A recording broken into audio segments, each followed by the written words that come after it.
The N64 was one of the most revolutionary consoles to ever be released. It originally released with Super Mario 64, and then 2 years later, Ocarina of Time was released. Both these games were their first step into 3D. They were both incredibly innovative. Super Mario 64 was the best-selling game for the N64. It sold almost 12 million copies. And then Ocarina of Time wasn't too far behind. It was the fourth best-selling game for N64, and it sold 7.6 million copies. In this video, it's gonna be an N64 showdown. I'll be comparing Super Mario 64 and Ocarina of Time. I know these games are total opposites, but both these games I think are the most innovative in their series. I will be comparing the games with 7 categories: story, innovation, gameplay, level design, replayability, music, and boss battles. We're gonna start off with story.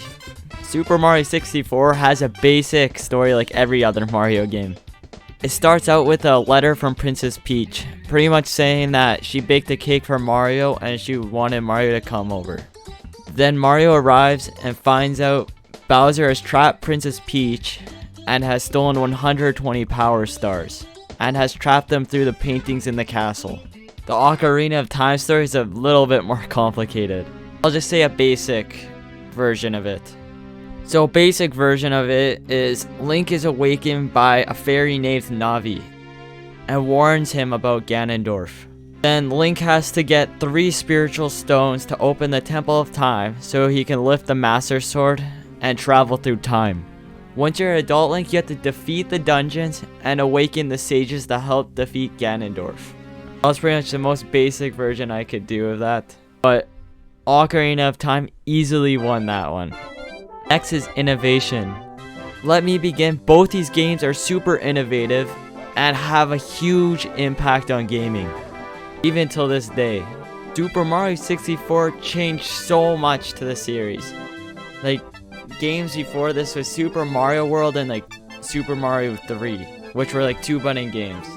And then the next game was Super Mario 64, which they added triple jumps, dives, long jumps, kicks.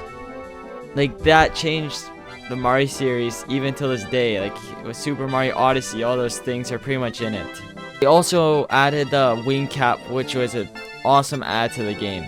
Honestly, all these adds were super crucial to the series.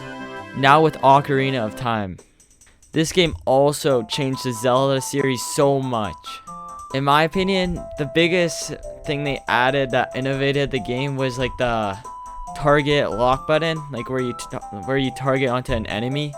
It just made the game so much more fluent.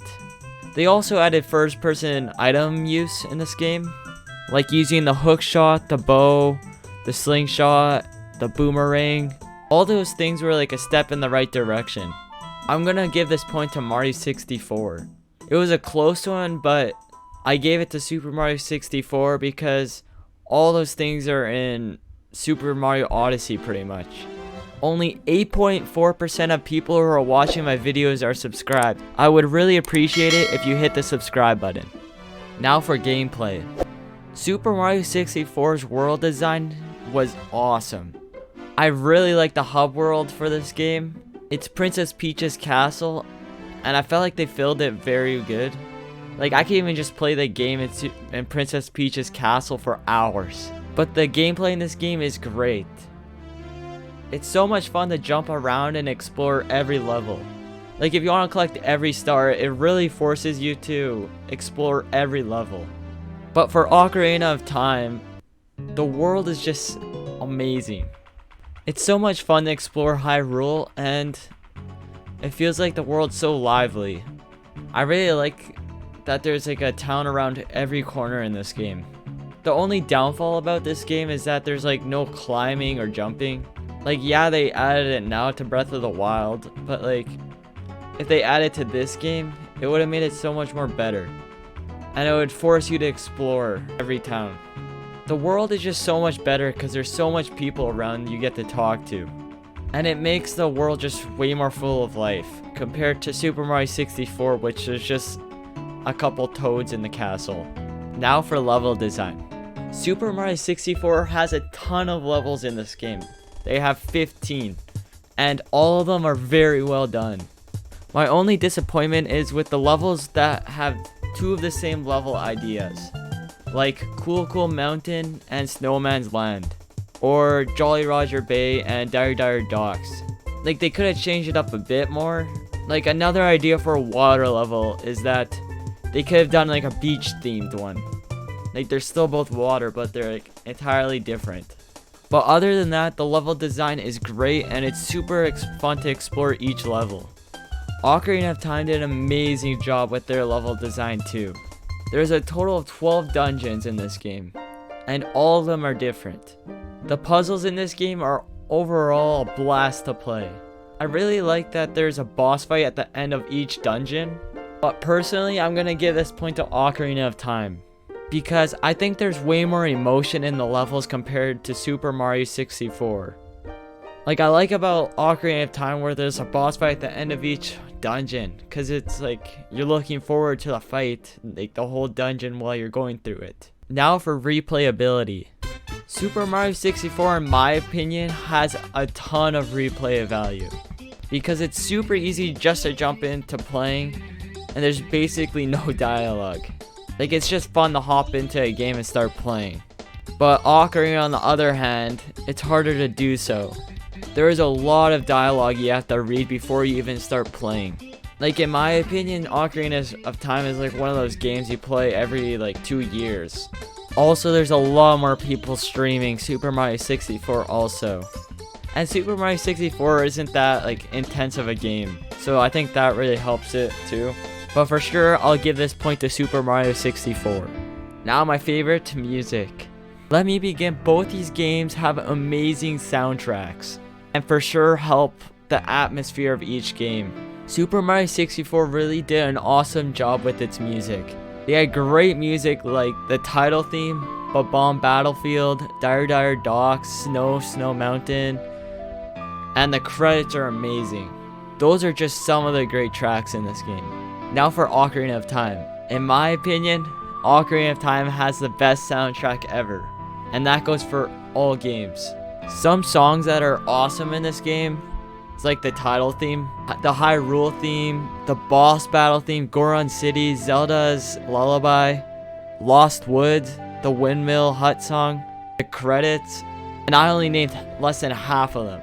I definitely think Ocarina of Time won this. Now for boss battles.